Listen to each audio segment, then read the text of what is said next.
여러분 혹시 이런 생각 해보신 적 있으신가요? 아, 나도 10억만 있으면 돈 걱정 없이 살 텐데. 많은 분들이 10억이라는 숫자를 부의 기준으로 상봉합니다. 하지만 막상 10억이 생기면 어떻게 해야 할지 막막해지는 경우가 많아요. 10억을 넘어서면 돈이 일하는 방식이 정말 달라지거든요. 단순히 돈을 많이 버는 걸 넘어서 돈을 어떻게 관리하고 불려야 할지에 대한 새로운 지평이 열리는 거죠. 우리가 투자라는 걸 처음 시작할 때를 떠올려보면 몇백만 원, 몇천만 원 단위로 투자를 하잖아요. 이때는 좀 공격적인 투자도 해보고 단타도 쳐보고 이번엔 대박 터뜨려보자 하는 마음으로 접근하기도 합니다. 하지만 자산이 10억이라는 문턱을 넘어서는 순간 생각의 전환이 필요해요. 이제는 안정적인 자산 운용과 노후 준비가 최우선 과제가 되는 겁니다. 돈이 돈을 벌게 만드는 시스템을 구축하고 그걸 잘 지켜나가면서 꾸준히 불려야 하는 거죠. 우리가 흔히 간과하는 것 중 하나가 바로 물가 상승이에요. 지금의 10억이 10년 후, 20년 후에도 같은 가치를 가질까요? 안타깝게도 그렇지 않습니다. 물가는 계속 오르기 때문에 우리의 실질 구매력을 유지하려면 인플레이션 이상의 수익률을 꾸준히 올려야 해요. 그래서 단순히 돈을 쥐고만 있는 것이 아니라 돈이 쉬지 않고 일하게 만들어야 하는 겁니다. 그렇다면 10억이라는 자산을 어떻게 관리해야 돈이 제대로 일할 수 있을까요? 먼저 노후 준비와 은퇴, 자산 관리에 대한 관점을 바꿔야 해요. 많은 분들이 노후 자금으로 10억이면 충분하겠지? 하고 생각합니다.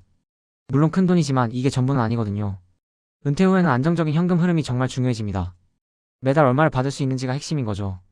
연금을 자산으로만 보지 말고 매달 나에게 얼마의 소득을 안겨줄 것인가라는 관점으로 접근해야 합니다. 이게 바로 10억 자산 관리의 첫 번째 핵심 키워드입니다. 자산 배분 전략도 정말 중요합니다. 나이대에 따라서 포트폴리오를 다르게 가져가는 것이 현명해요. 예를 들어 60대 초반이라면 주식 40%, 채권 40%, 현금성 자산 10%, 대체 투자 10% 정도로 배분하는 걸 추천합니다.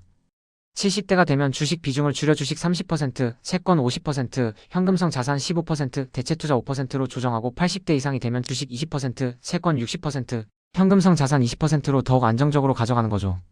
이렇게 연령대에 맞춰 자산을 배분하는 것이 장기적인 관점에서 위험을 줄이고 수익을 극대화하는 현명한 방법이에요. 구체적인 투자 포트폴리오를 살펴볼까요? 10억을 기준으로 한다면 안전자산의 5,070% 정도를 배분하는 것이 좋습니다. 현금성 자산으로 1억에서 2억 정도는 정기예금이나 CMA, MMF 같은 곳에 넣어두세요. 언제든 쓸 수 있는 비상금이죠.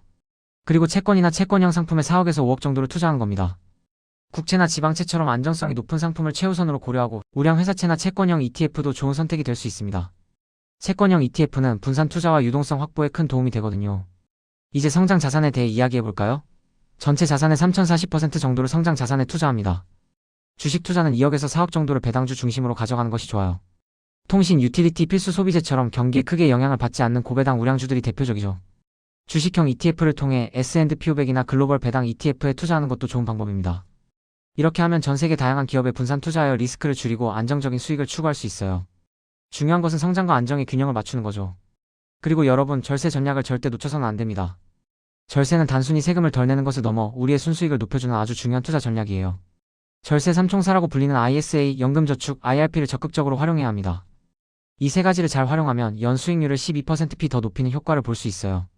특히 IRP 계좌는 개인 적립용과 퇴직급여 수령용으로 분리해서 관리하면 더욱 절세에 유리하답니다.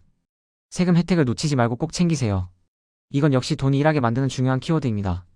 자산 관리 시 몇 가지 유의사항도 말씀드릴까요? 앞서 말했듯이 연금은 자산으로 쌓는 돈이 아니라 소득으로 준비해야 한다는 점을 꼭 기억하세요. 은퇴 후 투자할 때는 고수익만 쫓기보다는 안전성을 최우선으로 고려해야 합니다. 무리하게 욕심내다가는 오히려 소중한 자산을 잃을 수 있어요.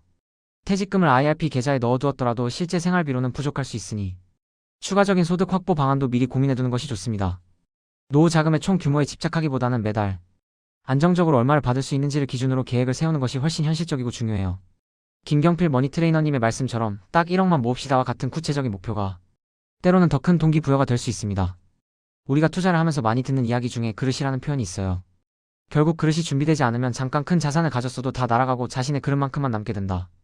는 말처럼 10억이라는 큰 자산을 관리하기 위해서는 그만큼의 그릇을 키워야 합니다.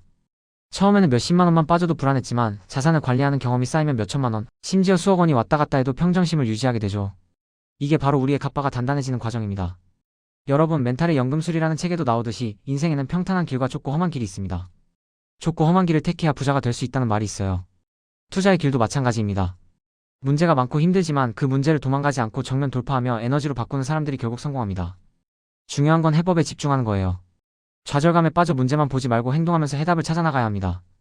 그리고 성공하는 사람들에게는 공통점이 있습니다. 바로 루틴이에요. JYP 박진영 씨도 같은 걸 매일 하는 건 지겹다.